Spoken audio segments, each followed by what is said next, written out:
Là-bas, il y a un chat.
Je vous prends ce matin, on est le 2 mai et je vous prends pour faire mes petites introductions. On va commencer par les vidéos que je veux faire notamment parce que je vais me forcer à finir des sagas.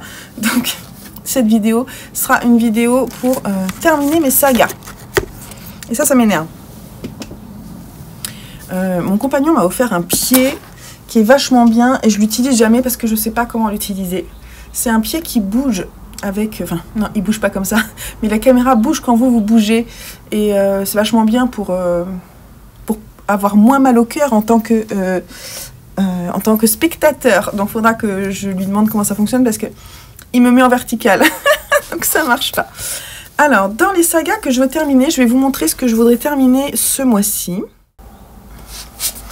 Donc, côté roman, j'aimerais terminer le poids des secrets de Aki Shimazaki chez Babel. Donc je viens de commencer ce matin, non hier soir, le tome 4, c'est Wazure Nagosa, et je vais enchaîner direct avec Otaru. Donc je viendrai vous en parler très vite. Alors j'ai en cours, en mai, deux choses. A Court of Thorns and Roses de Sarah J. Maas. Je suis en train de lire le tome 3. Je crois que j'ai lu 30%. Alors c'est une lecture que je fais en audio, donc du coup j'ai pas le livre avec moi. Mais je vous en parlerai. En même temps c'est compliqué, suite de saga, parce que faut pas que je vous spoil, mais je vous spoilerai juste. Enfin non, je vous spoilerai pas. Je vous parlerai de la saga globalement, surtout en vous parlant du tome 1 et de l'ambiance et de ce que j'en pense. Voilà. Donc ça va avancer tranquillou. Ce week-end, je vais pas avoir le temps de l'écouter parce que je suis sur un salon laineux dans lequel j'expose. Mais après, la semaine prochaine, quand je ferai mon inventaire, que je ferai des teintures, tout ça, j'aurai le temps de lire. Et d'ailleurs, j'enchaînerai en audio avec Nuit de Bernard Minier, que j'ai déjà acheté sur Audible. Parce que j'ai envie de continuer la saga de Martin Servaz, surtout que le tome précédent, N'éteins pas la lumière, nous avait laissé sur un cliffhanger avec une histoire qui vient en plus du tome 2 que j'avais beaucoup aimé aussi, donc j'ai envie de savoir ce qui se passe avec un personnage qui avait disparu et je veux savoir parce que là il y a un petit truc qui nous dit qu'on va en apprendre plus donc j'ai envie de savoir. Pardon, mais j'ai un petit souci de lumière. Ensuite, je suis en train de lire le tome 5, je vais plutôt le mettre là, le tome 5 de Dune de Frank Herbert dans cette très belle collection Robert Laffont. J'en suis là, c'est-à-dire à la moitié. Et il me reste combien de sections? 3, 4, 5, 6 sections de lecture. Donc dans environ 6 jours, je devrais l'avoir terminé. Le truc, c'est que ce week-end, ça va être compliqué de l'avancer. Mais c'est pas grave, ça avancera tranquillou. Quand ça avancera, il n'y a pas de pression. Je ne me donne pas, genre, il faut absolument que tu lises ça tel jour. Non, non, ça avancera comme ça avancera. Je vais essayer de lire la suite de Samouraï 8, le tome 2, de Masashi Kishimoto et Akira Okubo pour voir si je continue ou si j'arrête là.